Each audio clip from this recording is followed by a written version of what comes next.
अस्सलामुअलैकुम dear students, hope सब ठीक ठाक होंगे और खुश होंगे और आई होप कि पढ़ रहे होंगे। ओके, चलें जी स्टार्ट करते हैं आज का टॉपिक। अगेन ये बहुत इंपॉर्टेंट टॉपिक है, lysosomes, both for your MDCAT and FSc. तो let's start from this the root words. ठीक है, लाइसो कहते हैं, आपने एक वर्ड सुना होगा लाइसिस, हमने लास्ट लेक्चर्स के अंदर भी स्टडी किया था ना, ऑस्मोटिक लाइसिस, के पानी बहुत ज़्यादा एंटर हो जाता है जब सेल्स के अंदर, तो सेल्स की लाइसिस हो जाती है, यानी कि सेल्स फट जाते हैं, बस्ट हो जाते हैं। ठीक है, तो लाइसो कहते हैं बस्ट होना, स्प्लिट होना, फट जाना। ठीक है, और सोमास क्या होते हैं? सोम्स, अगेन वही बात है, सोम्स काफ़ी जगहों पे आएगा, तो सोम्स बेसिकली बॉडी को कहते हैं। ठीक है, तो lyso basically splitting and somes soma से निकला है, दैट इज़ बॉडी। ठीक है, तो अब हम डिस्कस करते हैं आगे, इसके जब फंक्शंस आएंगे तो हमें पता चलेगा कि इसको हम स्प्लिटिंग बॉडीज़ क्यों कह रहे हैं। ठीक है, तो अब हम बात करते हैं, सबसे पहले तो डिस्कवरी की बात कर लेते हैं। D due was the scientist जिन्होंने 1949 के अंदर लाइसोसोम्स को डिस्कवर किया था। और अकरेंस की बात करें तो ये डेफिनेटली लाइसोसोम जो होती हैं ये साइटोप्लाज्मिक ऑर्गेनल्स होती हैं। ठीक है, आपका जो सेल है उसके अंदर ये ऑर्गेनल्स पाई जाती हैं। ठीक है, डिफरेंट मॉर्फोलॉजी, इसकी शेप्स वगैरह डिफरेंट हो सकती हैं, लेकिन ये आपके सेल्स के अंदर, आपके साइटोप्लाज्म के अंदर पाई जाती हैं। वैसे भी जितने भी ऑर्गेनल्स हैं वो डेफिनेटली साइटोप्लाज्म के अंदर ही होती हैं, तो ये बाकी ऑर्गेनल्स की तरह ये भी साइटोप्लाज्मिक ऑर्गेनल होती है, और ये मोस्ट यूकैरियोटिक सेल्स के अंदर होती है। ज़्यादातर यूकैरियोटिक सेल्स के अंदर होती है, प्रोकैरियोटिक सेल्स के अंदर नहीं होती है।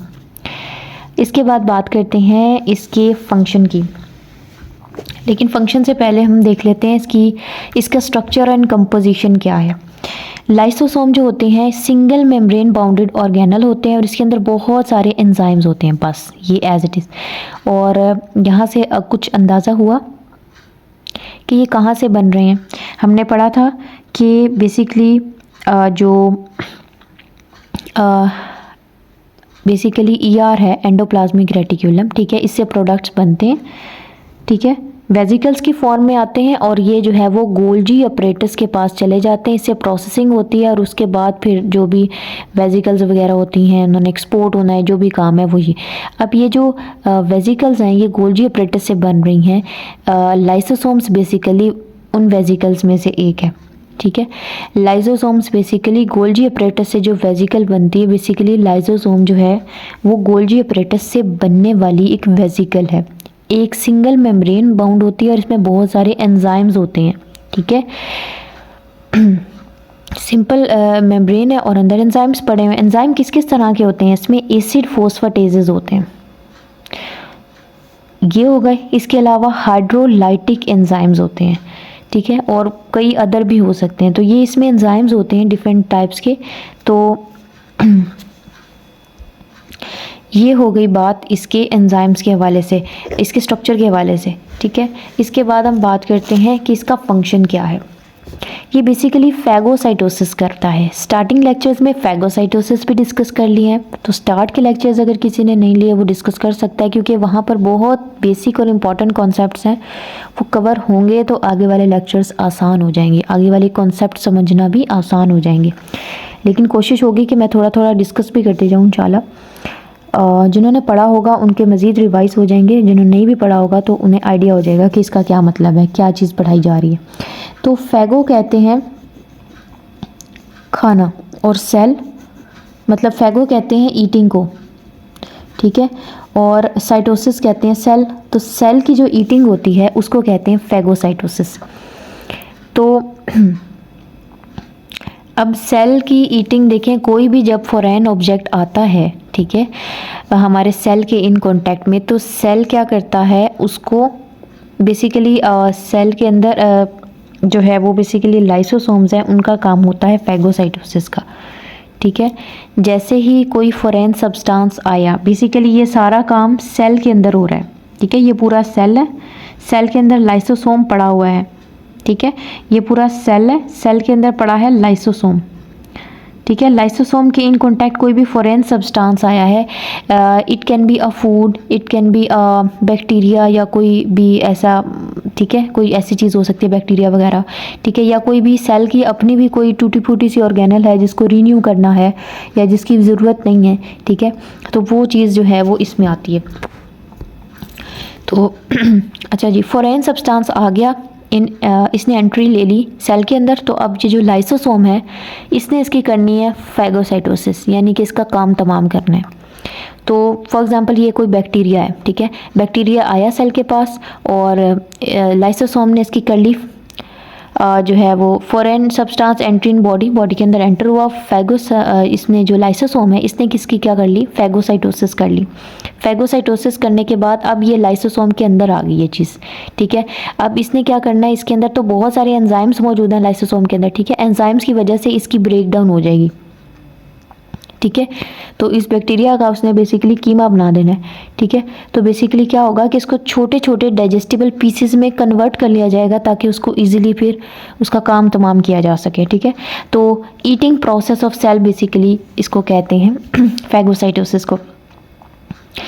तो ये एनिमल सेल्स जिनमें animal cells with phagocytic activity abundant, जिन एनिमल सेल्स में ज़्यादा फैगोसाइटिक एक्टिविटी होती है, जिनमें ज़्यादा फैगोसाइटोसिस की ज़रूरत होती है कुछ सेल्स के अंदर, उनमें ये बहुत ज़्यादा पाया जाता है, ठीक है। तो इनमें ये वाले जो चीज़ें हैं वो बहुत ज़्यादा पाए जाते हैं। अब जैसे हमारे इम्यून सिस्टम के सेल्स होते हैं उनमें ये बहुत ज़्यादा पाए जा सकते हैं। तो एनिमल सेल जिसमें ज़्यादा फैगोसाइटोसिस की ज़रूरत होती है, ज़ाहिर है वहाँ पर ये ज़्यादा होंगे। लाइसोसोम्स की फॉर्मेशन की वजह से हम बात तो कर चुके हैं कि ईआर से आते हैं मटेरियल, गोल्जी अपरेटस में जाते हैं। बेसिकली गोल्जी अपरेटस बना रहा होता है लाइसोसोम्स को। तो यहाँ पे वही बात है कि एंजाइम्स कौन बना रहा है, आरईआर बना रहा है, रफ एंडोप्लाज्मिक रेटिकुलम बना रहा है, और फिर उसकी प्रोसेसिंग होती है गोल्जी अपरेटस के अंदर। गोल्जी अपरेटस से बनते हैं गोल्जी वेजिकल्स, और ये जो गोल्जी अपरेटस से गोल्जी वेजिकल्स बन रहे हैं इनको हम कहते हैं प्राइमरी लाइसोसोम्स। लाइसोसोम्स की दो कैटेगरीज हम डिस्कस करेंगे इस टॉपिक में इंशाल्लाह, that is primary and secondary lysosomes. Primary lysosomes कौन से होते हैं, जो डायरेक्ट गोल्जी अपरेटस से बन रहे हैं, ठीक है, ये लाइसोसोम्स हैं प्राइमरी। लेकिन हमने कहा था कि कोई फॉरेन सब्सटेंस आ गया तो इसने इसको इनगल्फ कर लेना है, ठीक है। ये जो था ना, ये वाला, ये था प्राइमरी लाइसोसोम, ये जो अभी फ्रेश बना हुआ था गोल्जी अपरेटस से, तो ये प्राइमरी लाइसोसोम था। जब इसने इसको इनगल्फ कर लिया किसी भी फूड पार्टिकल को या बैक्टीरिया को या किसी भी चीज़ को, तो ये जो अब बन गया, ये अब उस चीज़ के साथ मिल गया ना। तो जब ये इसके साथ मिल जाएगा ना, यानी कि ये प्राइमरी लाइसोसोम है, ठीक है। जब इसके साथ फॉरेन सब्सटेंस मिल गया है तो अब ये क्या बन गया है, अब ये बन जाएगा सेकेंडरी लाइसोसोम, ठीक है, या डाइजेस्टिव भी वैक्यूल भी इसको कह देंगे, क्योंकि इसने अब डाइजेशन करनी है ना। तो ये एक ऐसा वैक्यूल बन गया, एक ऐसी थैली बन गई जिसमें अब फर्दर डाइजेशन होनी है उन मटेरियल्स की। तो अगर आपसे पूछा जाए कि ये जो लाइसोसोम्स हैं ये कहाँ से आ रहे हैं, कहाँ से बन रहे हैं, तो बेसिकली गोल्जी अपरेटस इनको बना रहा है, इन वेजिकल्स को। अब इनके अंदर जो एंजाइम्स हैं वो कहाँ से आ रहे हैं, वो बेसिकली रफ एंडोप्लाज्मिक रेटिकुलम से, बेसिकली रफ एंडोप्लाज्मिक रेटिकुलम पर राइबोसोम्स है, राइबोसोम्स ज़ाहिर है उन मटेरियल्स को, उन एंजाइम्स वगैरह को बनाता है, ठीक है। और उसके बाद गोल्जी अपरेटस में जाके वो जो है उनकी बडिंग ऑफ होती है और वो वेजिकल्स की फॉर्म में आते हैं, बेसिकली लाइसोसोम बन जाते हैं, प्राइमरी लाइसोसोम्स। लाइसोसोम्स में एंजाइम्स ही तो हैं जो बेसिकली डाइजेस्ट कर रहे हैं फूड को। जो भी आपने फूड फैगोसाइटोस किया, यानी कि जो सेल के अंदर जो भी फूड उसने खा ली है, ठीक है, अपने अंदर ले आया है लाइसोसोम, ठीक है, तो उसकी डाइजेशन बेसिकली कौन करवाता है, वो जो एंजाइम्स हैं वो बेसिकली डाइजेशन करवाते हैं, ठीक है। कोई कंपोनेंट होगा ना जो डाइजेशन करवाएगा। इसके अंदर फर्दर हमारे पास फंक्शंस क्या क्या हैं। सबसे पहले तो जो पहले डिस्कस हो चुका है, मोस्ट इंपॉर्टेंट जिसका फंक्शन है, that is phagocytosis of foreign. कोई भी मटेरियल हो सकता है, ठीक है, फॉरेन कोई भी मटेरियल हो सकता है, या कोई भी फॉरेन मटेरियल है या कोई भी फूड है। दूसरी चीज़, ज़रूरी नहीं है कि ये फॉरेन मटेरियल या फूड को ही खाए, कई दफ़ा ये अपने ही पार्ट्स को, अभी हमने डिस्कस किया था कि टूटे फूटे कुछ पार्ट्स होते हैं। इसका क्या मतलब है, कुछ पुरानी माइटोकॉन्ड्रिया है, कोई पुराने ऑर्गेनल्स हैं, ठीक है, जो टूटे फूटे हैं या फंक्शनल नहीं है या ठीक काम नहीं कर रहे, पुरानी चीज़ें, हम घर में भी जो पुरानी चीज़ें होती हैं जो नॉट इन वर्किंग होती हैं उनको वेस्ट कर देते हैं ना, तो इसी तरह से सेल्स के अंदर भी कुछ ऐसे पुराने मटेरियल्स होते हैं, उनको जो है वो फिर फैगोसाइटोस कर लेता है लाइसोसोम। उसको कहते हैं ऑटोफैगी। ऑटो कहते हैं खुद से जो चीज़, जैसे कहते हैं ऑटोमेटिक चीज़ है, यानी कि ये खुद से चलती है, ठीक है। तो ऑटो कहते हैं जो खुद इटसेल्फ को कहते हैं, ठीक है, खुद से एक चीज़ जो होती है। और फैगो जो है वो बेसिकली ईटिंग को कहते हैं, यानी कि सेल खुद अपने आप को ही खाना शुरू हो जाता है, सेल्फ ईटिंग इसको कहते हैं। तो इसमें क्या होता है, सेल के ऐसे पार्ट्स जो पुराने हो चुके होते हैं या वो टूटे फूटे से होते हैं, वोर्न आउट होते हैं, पुराने होते हैं, तो उन सेल्स को सेल खा जाता है, ठीक है। बेसिकली लाइसोसोम उसको खा जाता है, ऑटोफैगी करता है, ठीक है।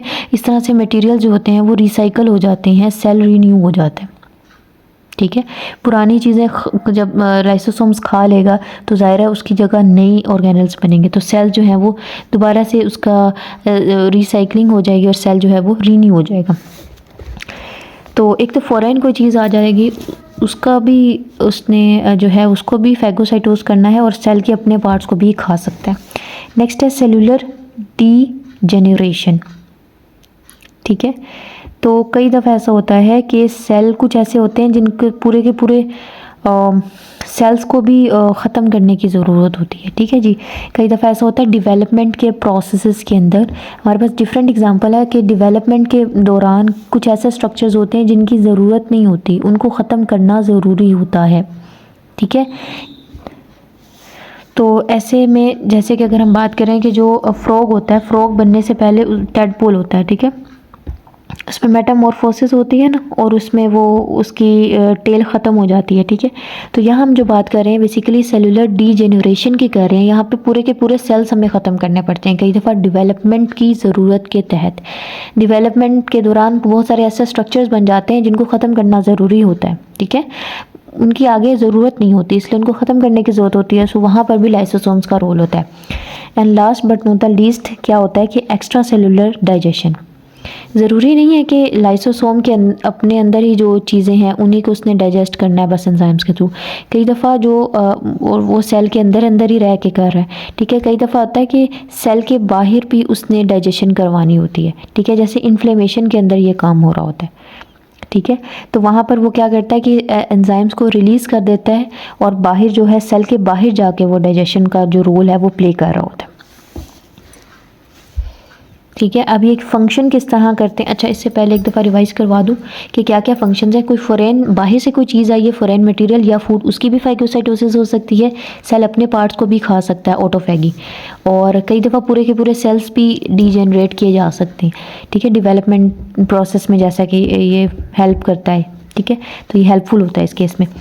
इसके अलावा हमारे पास सेल के बाहर जाकर भी जो है वो डाइजेशन कर सकता है, ठीक है। तो आप याद रखिएगा कि ये दो तरह की डाइजेशन करवाता है। डाइजेशन जो होती है लाइसोसोम्स के अंदर वो एक्स्ट्रा सेलुलर भी होती है, यानी कि सेल के बाहर, और ये इंट्रा सेलुलर भी हो सकती है, यानी कि सेल के अंदर, ठीक है। अब ये किस तरह से फंक्शन करते हैं। सबसे पहले पार्टिकल को एनगल्फ किया जाता है, कोई भी फॉरेन ऑब्जेक्ट है या फूड है उसके पार्टिकल को ये एनगल्फ करता है और एनगल्फ करके वो बन जाता है फैगोसाइटिक वैक्यूल, ठीक है। कोई भी पार्टिकल है, ठीक है, उसको इसने एनगल्फ किया है तो ये बन गया फैगोसाइटिक वैक्यूल, ठीक है। तो फैगोसाइटिक वैक्यूल के तौर पर उसको एनगल्फ कर लेता है। अब ये जो फैगोसाइटिक वैक्यूल है, ठीक है, कोई भी पार्टिकल इनगल्फ हुआ है, अब ये फैगोसाइटिक वैक्यूल बन गया। फैगोसाइटिक वैक्यूल ने प्राइमरी लाइसोसोम्स के साथ आके अटैच हो जाना है। जब ये प्राइमरी लाइसोसोम्स के साथ आकर फैगोसाइटिक वैक्यूल अटैच होगा तो ये बन जाएगा सेकेंडरी लाइसोसोम। तो ये प्राइमरी लाइसोसोम है, ये सेकेंडरी लाइसोसोम है। सेकेंडरी लाइसोसोम को डाइजेस्टिव लाइसोसोम्स भी कह सकते हैं। और यहाँ पर एंजाइम्स जो हैं वो इस पर एक्ट करेंगे, इस मटेरियल पर, और इसको बेसिकली डाइजेस्ट कर लेंगे। अच्छा, अब इसकी एक बड़ी इम्पॉर्टेंट चीज़ है कि जो है कई दफ़ा ऐसा होता है एबनॉर्मल कंडीशंस, जैसे कि स्टारवेशन है। स्टारवेशन कहते हैं जब कोई फॉर एग्ज़ाम्पल जैसे कहत आ गया है या कोई ऐसा सीन है, बहुत लॉन्ग पीरियड्स के लिए भूखा रहने को हम स्टारवेशन कहते हैं, ठीक है। तो स्टारवेशन के केस में क्या होता है, बॉडी को एनर्जी चाहिए होती है और फूड अवेलेबल नहीं होती, तो फिर फूड तो होती ही नहीं है। फूड से बेसिकली तो हम फूड से एनर्जी हासिल करते हैं ना, लेकिन जब फूड अवेलेबल नहीं है तो फिर सेल्स ने अपने आप को सर्वाइव तो करवाना है, ठीक है। तो क्या करते हैं कि सेल के कुछ ऐसे पार्ट्स होते हैं, ठीक है, सेल अपने ही पार्ट्स को फिर डाइजेस्ट करता है और उससे फिर एनर्जी हासिल कर रहा होता है। लीन टाइम्स के अंदर, मुश्किल औकात में क्या करता है, सेल अपने ही पार्ट्स को खाकर एनर्जी हासिल करता है। तो लाइसोसोम्स बेसिकली ये काम करते हैं। ऐसे केस में हम कहते हैं, ऑटो कहते हैं खुद से, और फैगो खाना, और सोम्स बॉडी, ठीक है। ऑटो किसको कहते हैं, इटसेल्फ, और फैगो कहते हैं ईटिंग, और सोम्स कहते हैं बॉडीज़। सेल अपने ही पार्ट्स को खाना शुरू हो जाता है, तो इससे हम कहेंगे, यहाँ पर हम लाइसोसोम्स को क्या कहेंगे, ऑटोफैगोसोम्स, यानी अपने आप अपनी ही बॉडीज़ को, अपने ही पार्ट्स को वो खाना शुरू हो जाता है। तो इधर हम इसको कह सकते हैं डाइजेस्टिव वैक्यूल कह सकते हैं, या ऑटोफैगोसोम्स कह सकते हैं। यहाँ पर हम बात कर रहे हैं स्टोरेज डिजीज़ की, ठीक है। तो ये ऐसी डिजीज़ हैं, इनको आप इस तरह याद रखें कि स्टोरेज डिजीज़ जो हैं ये बेसिकली देखें ना, लाइसोसोम्स का बहुत बड़ा रोल है कि ये जो है वो ब्रेक डाउन कर रहा होता है, ठीक है। तो कई दफ़ा ऐसा होता है कि कुछ ऐसे बड़े बड़े सब्सटेंसेस होते हैं जिनको तोड़ने की ज़रूरत होती है, ठीक है, और अगर नहीं टूटेंगे तो वो अपनी जो है मैक्रो बड़ी फॉर्म में ही मौजूद रहेंगे, ठीक है ना। जैसे ग्लाइकोजन जो है वो ग्लूकोज के, बहुत सारे ग्लूकोज के मॉलिक्यूल्स मिलकर जो है वो ग्लाइकोजन बनाते हैं। अब ग्लाइकोजन को तोड़ना पड़ेगा ग्लूकोज के मॉलिक्यूल्स में। अगर ऐसा नहीं होगा, इसको तोड़ने के लिए बेसिकली एंजाइम चाहिए होगा। अगर वो एंजाइम नहीं होगा तो ये ग्लाइकोजन एज इट इज़ पड़ा रहेगा अपनी बड़ी फॉर्म में, और ग्लाइकोजन जो है वो फिर जो है इसकी वजह से डेफिनेटली ये जो है ये एक नॉर्मल कंडीशन होगी, और इसे फिर डिजीज़ हम कहेंगे कि ये स्टोरेज डिजीज़ है, क्योंकि बहुत ज़्यादा ग्लाइकोजन हमारे पास स्टोर हो जाएगा। जो भी बड़ी फॉर्म में चीज़ है, ग्लाइकोजन हो सकता है, लिपिड्स हो सकते हैं, ठीक है, तो वो जो है वो बहुत ज़्यादा फॉर्म में मौजूद होगा, स्टोर होगा, मौजूद होगा, तो फिर हमारे पास वो हो जाएंगी स्टोरेज डिजीज़, ठीक है। और इसके लिए भी वही बात अगेन कि एंजाइम्स की एब्सेंस की वजह से ये काम हो रहा होता है, ठीक है। और लाइसोसोम्स के बगैर बहुत मुश्किल हो जाती है, तो लाइसोसोम्स का बहुत ज़्यादा इंपॉर्टेंट रोल है। अगर स्टोरेज डिजीज़ की बात करें तो यहाँ पर क्या होता है, कई दफ़ा सेल्स के अंदर क्या होता है, ब्रेक डाउन नहीं हो पाती बड़े मॉलिक्यूल्स की, जिसकी वजह से वो वाले जो मॉलिक्यूल्स होते हैं या वो जो सब्सटेंसेस होते हैं उनकी ब्रेक डाउन ना हो पाने की वजह से उनकी हो जाती है एक्यूमुलेशन, और उससे जो डिजीज़ होती है उसको कहते हैं स्टोरेज डिजीज़। मिसाल के तौर पर वो ग्लाइकोजन हो सकता है, ग्लाइकोलिपिड्स हो सकता है, कई तरह के सब्सटेंसेस हो सकते हैं, और ये क्या होती हैं, ये कॉन्जेनिटल डिजीज़ होती हैं, ठीक है। और इन्हीं का दूसरा नाम स्टोरेज डिजीज़ है। अब होता क्या है, म्यूटेशन क्या होती है, डीएनए के अंदर जब कोई चेंज आ जाता है ना, डीएनए जो होता है ना, इसमें होते हैं यूनिट्स, जैसे कि जो ग्लाइकोजन है ना, इसमें बहुत सारे ग्लाइकोजन बेसिकली कार्ब है ना, इसमें बहुत सारे ग्लूकोज हैं। इसी तरह से डीएनए में बहुत सारे न्यूक्लियोटाइड्स होते हैं, इससे मिलकर डीएनए बनता है। अब न्यूक्लियोटाइड की पोजीशन चेंज हो जाना, या किसी एक न्यूक्लियोटाइड का रिमूव हो जाना, किसी का एडिशनली ऐड हो जाना, मतलब इसमें इसकी तरतीब में, इसकी जो बेसिक तरतीब है उसमें ख़राबी आ जाना, वो बेसिकली म्यूटेशन होती है। रेडिएशंस की वजह से, कई मेडिसिन्स वगैरह की वजह से ये म्यूटेशन आ जाती होती है, ठीक है। तो म्यूटेशन आ गई, अब इसकी वजह से क्या होगा, अब ये बात पता होनी चाहिए, काफ़ी इंपॉर्टेंट है कि डीएनए बेसिकली सारा फंक्शन कंट्रोल कर रहा होता है ना सेल का, तो डीएनए ही बताता है कि किस किस तरह से प्रोटीन्स बनानी है। अगर डीएनए ख़राब होगा, अगर डीएनए में कोई म्यूटेशन आएगी तो लाइसोसोमल के जो एंजाइम्स लाइसोसोम के अंदर ऐड होने हैं, जो उसके अंदर डाले जाने हैं, वो भी ज़ाहिर अफेक्ट हो जाएंगे। तो जब एंजाइम अफेक्ट होंगे तो वो अपना पर्टिकुलर फंक्शन परफॉर्म नहीं करेंगे, जिस भी सर्टेन सब्सटेंस की उसने कैटाबॉलिज्म करनी है वो नहीं कर पाएगा, और as a result storage disease हो जाएगी, यानी कि वो पर्टिकुलर जो सब्सटेंस होगा उसकी अमाउंट बहुत ज़्यादा बढ़ जाएगी। इसमें एग्जांपल है ग्लाइकोजिनोसिस टाइप 2 डिजीज़ की। एक पर्टिकुलर एंजाइम है जिसकी एब्सेंस की वजह से होता है, और इसकी वजह से ग्लाइकोजन नहीं टूट पाता इनटू अपने शॉर्ट फॉर्म्स में, और ग्लाइकोजन की ब्रेकडाउन नहीं हो पाती, और वो जो है वो बहुत ज़्यादा अमाउंट में एक्यूमुलेट हो जाता है, इकट्ठा हो जाता है लीवर और मसल के सेल्स में, बहुत ज़्यादा ग्लाइकोजन हो जाता है। और इसकी रीज़न एक ही होती है कि इसमें एंजाइम जिसने डिग्रेड करना होता है, तोड़ना होता है ग्लाइकोजन को, उसकी छोटी फॉर्म्स में वो नहीं होता, वो एब्सेंट होता है। तकरीबन 20 ऐसी डिजीज़ हैं जो इस वजह से होती हैं, ठीक है, एंजाइम की एब्सेंस की वजह से। एक तो डिजीज़ ग्लाइकोजिनोसिस टाइप 2 है और दूसरी जो डिजीज़ है वो टे-सैच डिजीज़ है। तो इसमें ग्लाइकोजिनोसिस में क्या था कि ग्लाइकोजिन की बेसिकली एक्यूमुलेशन हो रही थी। यहाँ पर लिपिड्स एक्यूमुलेट हो जाते हैं और इसमें स्पेसिफिक एंजाइम जो लिपिड्स को तोड़ने के लिए इस्तेमाल होता है वो नहीं होता, जिसकी वजह से लिपिड्स नहीं ब्रेक डाउन हो पाते।